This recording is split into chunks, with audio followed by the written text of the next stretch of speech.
dos direitos sociais. Outro estudo também, né, vai falar que é um estudo também realizado por um pesquisador da Unicamp sobre a taxa de envelhecimento da nossa população, né, e aí vai apontar, né, que existem alguns municípios em que há maior projeção de envelhecimento, né, da população, e o que demanda aí um esforço, né, do setor saúde para conseguir atender as demandas dessa população. E aí eles vão citar, por exemplo, que Campinas, né, até 2030 vai ter 260 mil idosos. Como que o município, né, tem lidado com esse aumento de população, né, com essa nova demanda, né, que vai surgindo. Outra caracterização que nós trazemos nesse levantamento é em relação ao porte dos municípios de acordo com o SUAS, né, Sistema de Assistência Social. Vai dizer que na nossa região, né, a gente tem a maioria dos municípios de pequeno porte 1, que são 32%, e nós temos aí municípios de pequeno porte 2, médio e uma metrópole, né? Então, essa característica que também vai impactar na implantação dos serviços, né, no estudo que temos que realizar para ver como organizar a rede de assistência social. Partindo, então, para os índices e indicadores analisados, a gente, esses índices, eles vão buscar olhar para os fatores, né, a gente tem o primeiro índice, né, que é o Índice de Desenvolvimento Municipal, Desenvolvimento Humano Municipal, que tem o objetivo de olhar para os fatores da vida que influenciam as oportunidades e a capacidade das pessoas, né. Esse índice, antes de falar especificamente do índice, só queria assim, ressaltar que é um desafio, né, foi um desafio olhar para fazer essa caracterização, porque a maior parte desses índices, ele foi feito com base no censo de 2010. Então, a gente não tinha, né, nossa regional foi premiada com a atualização do censo, em plena elaboração do levantamento, a gente traz isso no material, né, mas os índices que estão disponíveis são baseados no censo de 2010. Então, a gente tem, assim, essa defasagem e também a gente teve o desafio de avaliar como medir, né, grau de desenvolvimento, como medir vulnerabilidade social. Então, isso foi um recorte, esses índices são um recorte de vários que a gente poderia eleger, né? Então, voltando, o Índice de Desenvolvimento Humano Municipal busca olhar para esses fatores de vida que influenciam, né, a qualidade de vida das pessoas. Ele tem 3 dimensões: saúde, que é medida pela longevidade, expectativa de vida, a renda per capita, e a educação pelo fluxo da população jovem e escolaridade. Então, ele é um índice que vai compor através dessas 3 dimensões e trazer uma classificação dos municípios em faixas. Travou minha imagem, pessoal? Vocês estão me ouvindo, né? Não travou, não. Não? Ah, então tá bom. Porque, para mim, travar vocês me sinalizam. Então, assim, ele vai trazer essa classificação, e aí a maioria dos nossos municípios foi classificado, né, entre 0,7 e 0,79, ou seja, um IDH alto, tá? Jundiaí, Valinhos e Vinhedo com IDH mais altos ainda, acima de 0,8. Mas municípios aí com 5, vamos dizer, piores índices, né, menores índices: Pedra Bela, Nazaré Paulista, Elias Fausto, Vargem e Joanópolis. Essa foi o levantamento do IDHM. Em seguida, outro índice, o Índice Paulista de Responsabilidade Social, que usa as mesmas dimensões, né, do IDH, mas ele usa fontes diferentes para compor esse índice, né, e ele vai trazer, classificar, né, os municípios em 5 agrupamentos, que são os dinâmicos, desiguais, equitativos, em transição e vulneráveis, né. A gente elegeu, né, chama atenção para 2 grupos: o grupo dos vulneráveis, que são os municípios mais desfavorecidos do estado, tanto em riqueza como em indicadores sociais, aqueles, né, também foram usados lá no IDH, mas também o grupo de municípios desiguais, ou seja, que possuem um nível de riqueza elevado, mas indicadores sociais insatisfatórios, né? Justamente porque essa disparidade vai trazer características para a vulnerabilidade da população. E aí a gente tem aqui o mapinha da nossa regional, com a maioria dos municípios, né, classificados entre o grupo, agora ficou pequenininho aqui para mim, no grupo azul, nos municípios dinâmicos, e a gente tem os municípios de Aguaí e Tuiuti, classificados como vulneráveis, e Elias Fausto, Itapira e Morungaba, classificados como desiguais. Tá? Então, é um índice também interessante para a gente olhar para a nossa região. Em seguida, o Índice Paulista de Vulnerabilidade Social, que busca complementar, né, o Índice de Responsabilidade Social, atrelando, né, o conceito de pobreza ao de vulnerabilidade. E aí ele traz um conceito de vulnerabilidade bastante interessante, que a definição, né, desse pesquisador que desenvolveu esse índice que a vulnerabilidade pode ser entendida como a maior ou menor capacidade de controlar as forças que afetam o bem-estar, né? Ou seja, a posse que o indivíduo, a sociedade, né, o grupo social tem dos recursos para adquirir, para aproveitar, né, as oportunidades proporcionadas pelo Estado, mercado e sociedade, ou seja, né, o quanto é possível que ele controle essas forças, né? E aí ele vai dizer que a segregação espacial contribui decisivamente para a permanência nos padrões de desigualdade social. Ou seja, estar ali, né, num espaço segregado também influencia. Vai classificar os municípios em 7 grupos, de baixíssima vulnerabilidade, a vulnerabilidade alta, tanto de setores rurais quanto aglomerados urbanos. Tá? E daí na nossa região, então, esse é o mapa do estado de São Paulo, os municípios que estão em vermelho são os mais vulneráveis, que foram classificados no grupo 6 e 7, e aproximando a gente vai perceber, né, que a maior parte dos municípios da nossa região está tem vulnerabilidade baixa ou muito baixa. Mas se a gente for lá no site da SEAD, onde está disponível, a gente aproximar, né, é possível aproximar para os municípios, a gente vai perceber que dentro do município há áreas mais vulneráveis. Então, às vezes o município está verdinho na visão do Estado, mas a gente aproxima e a gente vê dentro dos municípios áreas mais vulneráveis, né? Por exemplo, Campinas, né? A gente cita, né, que esse grupo que vai trazer, né, que tem 13% de população em área alta ou muito alta, que corresponde a uma contingência de 80 mil pessoas, né? Então, a gente também tem que olhar para essas características. E aí ele vai eleger, a gente trouxe no município, né, no nosso levantamento, na nossa região tem 8 municípios com 25% ou mais em vulnerabilidade alta de população, né? 10 municípios com vulnerabilidade entre média e alta maiores. Vou citar aqui o maior da área paulista, com mais de 80% da população vulnerável, né, de porcentagem da população entre vulnerabilidade média e alta, Piracaia, Montemor, Aguaí e por aí vai, né? E aí a gente, quando a gente vai separar, destacar as questões, a vulnerabilidade rural, Pedra Bela se destaca, e olhando só para os ambientes urbanos, Engenheiro Coelho, Montemor e Conchal. Tá bom? Vão se destacar. Em seguida, a gente olhou quis trazer nesse levantamento outros indicadores com os quais a gente trabalha cotidianamente e de forma a contribuir, né, para esse levantamento. O primeiro indicador da saúde foi em relação à cobertura de atenção primária em saúde, a famosa atenção básica, né, os equipamentos que estão ali nos territórios mais próximos da população. Existe, né, disponível, né, a cobertura dos municípios, e aí a gente destaca 2 municípios com as menores coberturas, Nazaré Paulista e Valinhos, com as menores coberturas de atenção básica. Em relação à saúde da família, a gente tem 7 municípios sem qualquer equipe de saúde da família credenciada à estratégia prioritária do Ministério da Saúde, né, para atenção básica. E a gente tem uma série de municípios, essas 7 municípios aí, com uma cobertura de saúde da família básica, a saúde da família, que é uma estratégia resolutiva, né, bastante bem avaliada da atenção básica.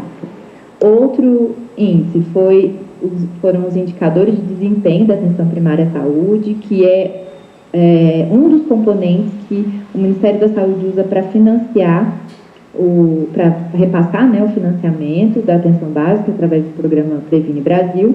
Então, esses indicadores, que vão trazer, né, uma série lá de índices, proporção de gestantes com 6 consultas de pré-natal, proporção de crianças vacinadas contra uma série de vacinas, proporção de consultas, esse índice ele vai dar também, né, o termômetro sobre a respeito do acesso, da qualidade e da resolutividade da atenção básica. E a gente destaca aí Campo Limpo Paulista, Valinhos e Vargem como municípios com menores indicadores de desempenho. Em seguida, outros índices que remetem a condições de vida das pessoas. O primeiro, a taxa de mortalidade infantil, que na nossa região tem 17 municípios com a taxa maior do que a do Brasil, né? Ou seja, que excederam, né, a média do Brasil, e aí o município de Lindóia se destaca com a maior taxa de mortalidade infantil da nossa região. A porcentagem de internações relacionadas ao saneamento ambiental inadequado, então, internações que estão relacionadas a doenças e condições que poderiam ter sido evitadas, né? E aí, novamente, né, a gente não tem municípios com a taxa maior do que o do Brasil, mas a gente tem os municípios de Águas de Lindóia, Socorro, Doutor Elias e Lindóia com taxas, as maiores taxas, né, de internação. Utilizamos também a porcentagem de internações por condições sensíveis à atenção básica, ou seja, diabetes, hipertensão, condições que poderiam ser cuidadas já na atenção básica, né, ali sem necessidade de um grande equipamento de saúde. E aí Santo Antônio do Jardim se destaca com o município com a maior taxa. E também o Índice de Desenvolvimento da Educação Básica, que é um índice que busca medir, né, a qualidade do ensino público.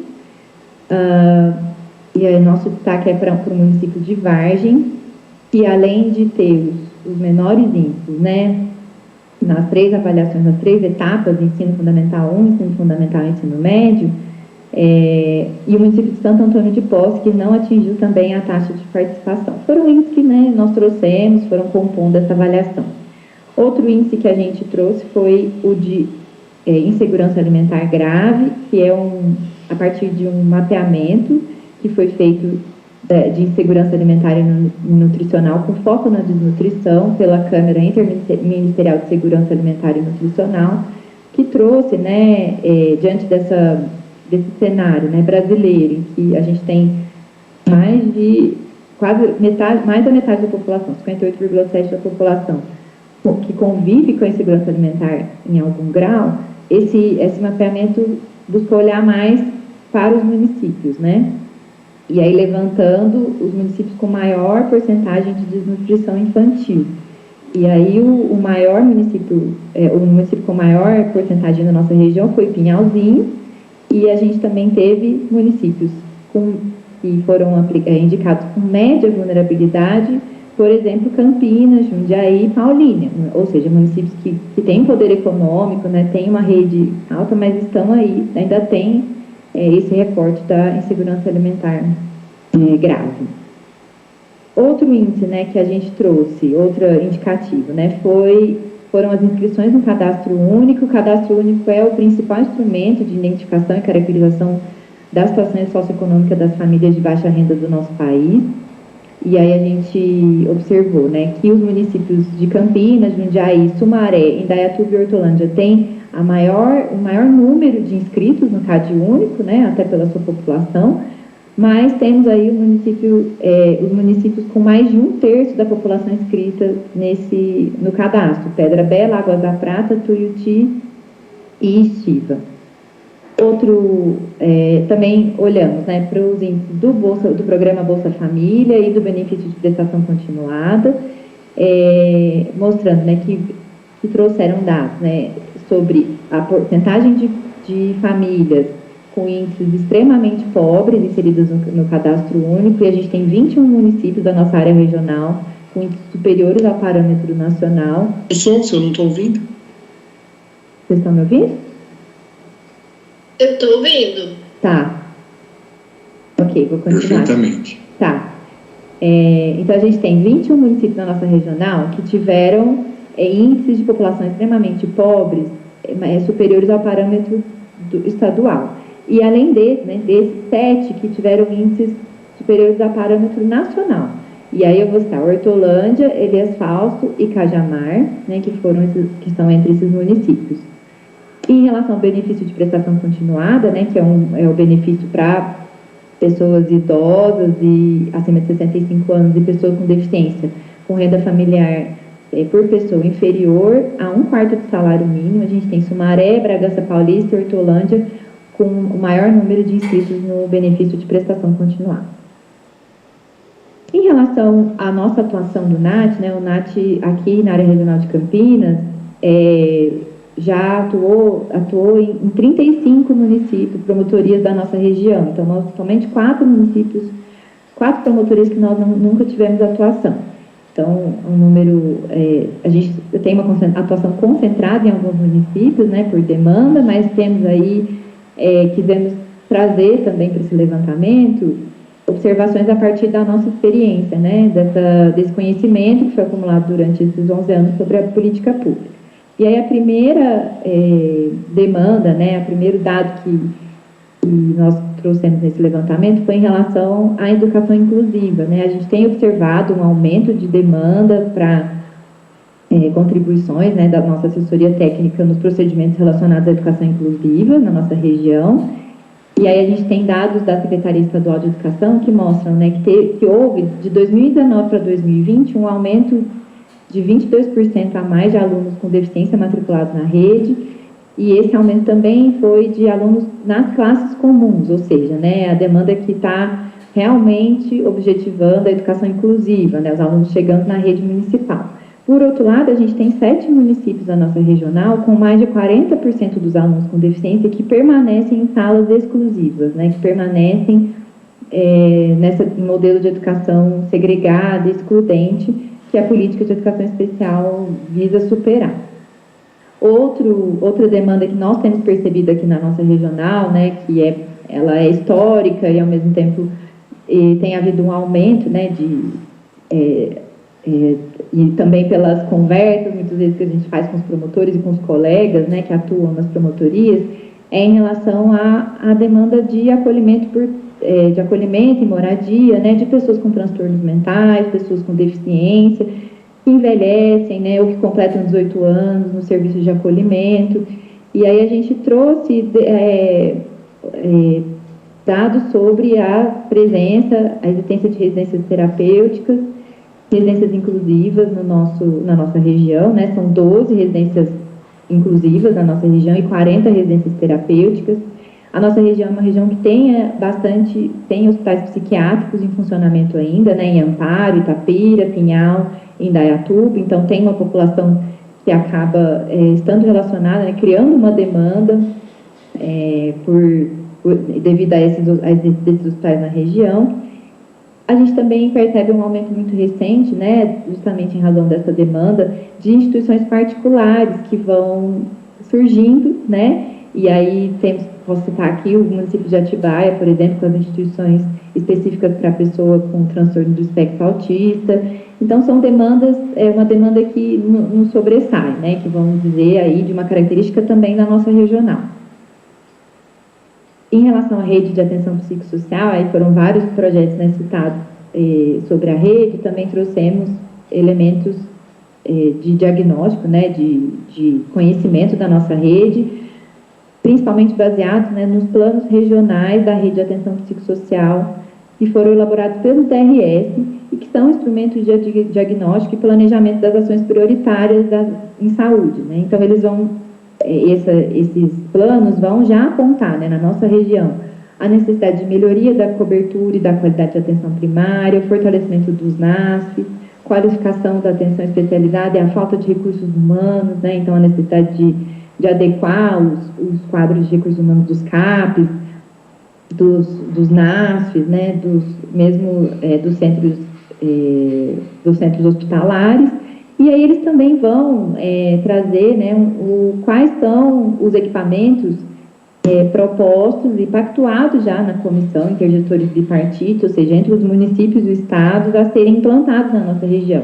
Então, a gente tem aqui, né, 19, na nossa região, 19 municípios que não possuem CAP, temos municípios que têm comunidades terapêuticas em funcionamento e realizam encaminhamentos para essa rede, e temos, por exemplo, em relação aos leitos, né, uma necessidade identificada pelo próprio DRS de implantação de 86 novos leitos em 16 municípios da nossa região.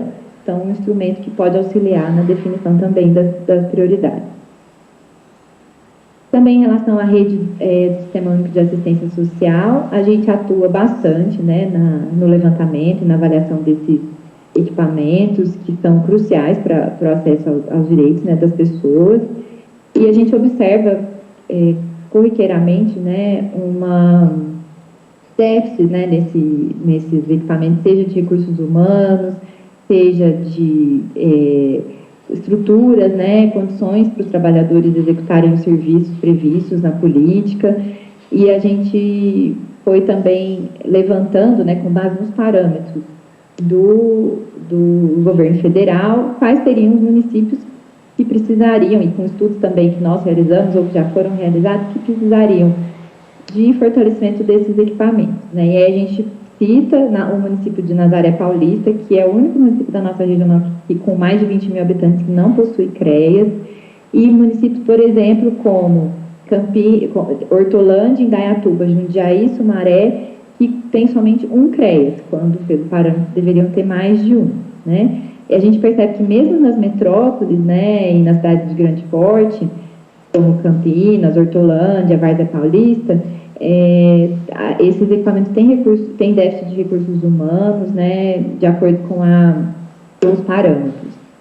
Também levantamos, né, quais são os municípios sem serviços de acolhimento para adultos e famílias, uma demanda que está relacionada à população em situação de rua, serviços que nós temos apenas 8 municípios que têm serviços de acolhimento para mulheres vítimas de violência, uma demanda que é bastante recorrente, né, e que aí os municípios têm que lidar, né, está aí relacionado também ao aspecto criminal, e também municípios que não possuem serviço de acolhimento para criança e adolescente, só 6 municípios possuem família acolhedora, então fomos trazendo, né, um pouco do retrato dos SUAS da nossa região, e a gente observa, né, que mesmo nos municípios na nossa região, sendo uma região rica, com bons indicadores, a gente tem municípios com situações de vulnerabilidade, de falta de estrutura dentro da própria rede.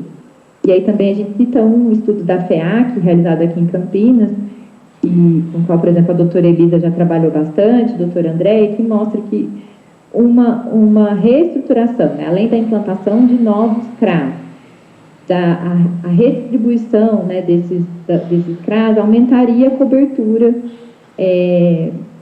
da população. Hoje em Campinas a gente tem várias áreas do município que não têm cobertura de CRAS, né? Então a gente reitera, né, que é fundamental que seja feito um diagnóstico socioterritorial atualizado desses municípios, dessa rede, para que de fato a gente organize a oferta dos SUAS e né, para que ele possa ofertar o que se propõe, tá bom? A partir de todos esses indicadores e todos esses dados, né, a gente elegeu 7 municípios que tiveram 3 ou mais incidências dos indicadores de vulnerabilidade considerável, ou seja, são 7 municípios que mais aparecem, né? Ficou muito pequenininho o quadro, gente. Se tiver pequeno, parece que vocês conseguem, tem uma ferramenta de zoom aí no canto inferior, que vocês mesmos conseguem aproximar, tá? E enxergar melhor quais são os índices, mas isso está tudo no documento também. Os municípios que tiveram 3 ou mais índices de indicadores foram Elias Fausto, Hortolândia, Nazaré Paulista, Pedra Bela, Santo Antônio de Poços, Sumaré e Vargem. Pedra Bela e Vargem pertencentes à mesma comarca, né, de Bragança Paulista. Bom, para finalizar, eu só queria reiterar que esse levantamento ele tem as suas limitações, são vários os temas que a gente não aprofundou, não pôde detalhar, né? A gente realmente, né, vai dizer que é necessário que esse diagnóstico esteja atento, né, um diagnóstico socioterritorial, esteja atento aos planos municipais e regionais que já estão elaborados, né, que já estão elaborados. A gente sabe que existem demandas com as quais o NAT não trabalha diretamente, né, então que também poderiam entrar. Então, a nossa expectativa é que realmente com a composição desses outros dois eixos, né, o do tripé, a escuta social e os questionários, outras demandas também apareçam. Mas a gente quer contribuir, né, para esse levantamento, trazendo aí índices e indicadores que vão falar sobre as vulnerabilidades da nossa região. Bom, nós estamos à disposição, eu, Andréia e Gil, né, para tirar dúvidas e para conversar sobre esse levantamento, críticas, sugestões. A gente espera ter contribuído para esse nosso retrato, tá bom? Era isso.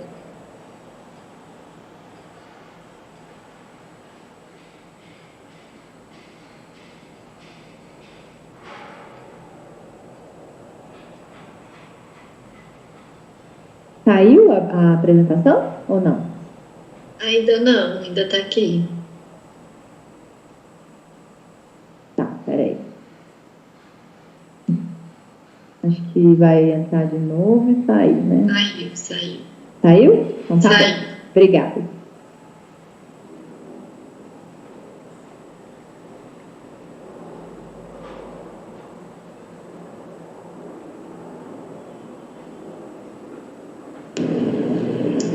Para mim, continua compartilhado. Para mim também. Aproveitando, né, queremos ouvi-los agora. Por favor, se inscrevam, perguntem, opinem, critiquem. Momento de intervenção com vocês. A Beatriz já se inscreveu. O Palano vai tirando aqui, pode uma palavra. Prazer em tê-la conosco. Bom dia a todos. Prazer em estar aqui. Excelente apresentação. Muito bom. A região aqui, a nossa região está agora sendo contemplada pelo PGA. A minha dúvida é em relação à identificação dos atores sociais que a gente quer que participem, né, dessa escuta social. Por onde devemos começar? Enfim, a ideia é que essa escuta não seja dos gestores, né? Então, não queremos ali, enfim, porque eu saberia dizer do meu SUS e ruas o que eles gostariam de falar, mas não é com eles nesse momento. Por onde a gente caminha para identificar, levantar, são aquelas entidades com as quais eu estou acostumada a lidar no dia a dia, seja porque são conveniadas e prestam um serviço, mas acho que é mais amplo do que isso, né? Posso só complementar a pergunta da Ana, a gente só aproveitando porque eu tenho a mesma dúvida aqui e a mobilização da sociedade civil aqui em Hortolândia deixa muito a desejar. Eu sinto muito pela baixíssima mobilização da sociedade civil. Então, eu não sei nem onde começar a procurar, para ser bem sincera, quem pode vir falar. E eu acho que tem muito o que ser dito pela população de Hortolândia, mas eu não sei por onde começar, realmente. Queria só aproveitar o ensejo para agradecer a oportunidade, dizer que a proposta é maravilhosa, a apresentação do NAT é riquíssima, não se aprofundaram, mas trouxeram muitíssimos elementos. E que bom ver que no nosso estado o Ministério Público já tem projetos em andamento, quantos projetos, e eu já estava querendo entrar em todos, e enfim, é muito bom ver que estamos indo por esse caminho e de fato a expectativa é de que a gente vai ter resultados muito positivos. Estou super animada com essa iniciativa. Obrigada pela oportunidade. Eu posso só complementar também, porque na mesma linha, eu quero parabenizar o NAT, eu tenho a sorte de trabalhar no mesmo andar que o NAT, né, e ter a parceria, acho que uma das primeiras promotorias a ter essa proximidade, a parceria com o NAT, então o trabalho deles é excepcional, vejo a dedicação dessas meninas, assim, então parabéns, e aí a minha dúvida, essa escuta social, vai ser uma única com todos os municípios, sem limite. né? Assim, eu imagino, deve ser algo... Eu fico me questionando, né? A gente tem muita coisa em comum, mas muitas diferenças, né? Campinas é uma metrópole. E algumas especificidades, eu não sei como... Eu estou bem curiosa como que a gente vai, né, alinhar temas comuns. Por exemplo, que a gente tem uma estrutura deficitária, mas muito melhor que outros municípios que não tem nada. Enfim, acho que o desafio é grande e eu estou bem animada, gente. Muito obrigada, só isso. É uma única escuta, né? Isso, Elisa, é isso mesmo.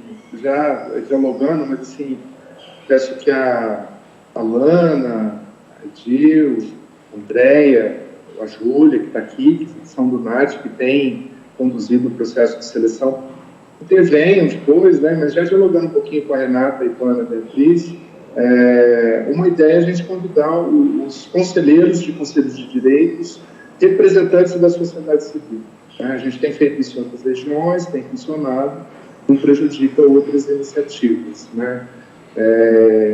Elisa, realmente a gente ficava assustado no início, né? Mas a gente instituiu uma metodologia de conceder 3 minutos iniciais para cada intervenção, de ter um formulário para as pessoas poderem complementar essa intervenção breve, não é raro fazer uma rodada de todos os inscritos. É claro que a região de Campinas é muito grande e muito populosa, talvez não aconteça isso. Mas às vezes a gente completa uma rodada e sobra espaço, aí a gente faculta as pessoas a intervirem novamente. Então, assim, foi a forma que a gente conseguiu tentar dar voz a esse povo, sabe? O que dá para compartilhar contigo? Funcionou até agora, sabe? Mesmo numa região como São José do Rio Preto, que também é muito grande, muitos municípios, até mais municípios do que Campinas, salvo engano, portanto, mais representações de conselhos de direitos, etc. e tal, deu certo, sabe? Conseguindo conduzir isso a bom termo, tirar aí um pouco do que tem dos municípios grandes, mais populosos, dos municípios pequenos. É uma preocupação da gente também, sabe? De dar representação também para os municípios menores, para essa realidade virar tona. Eu já falei bastante aí, o Nath aí, se puder intervir aí, para poder dar uma linha geral, talvez a Lana que fez a apresentação, mas enfim, fiquem à vontade. Tá. Eu vou só falar antes do Dr. Rodrigo estar com a mão levantada.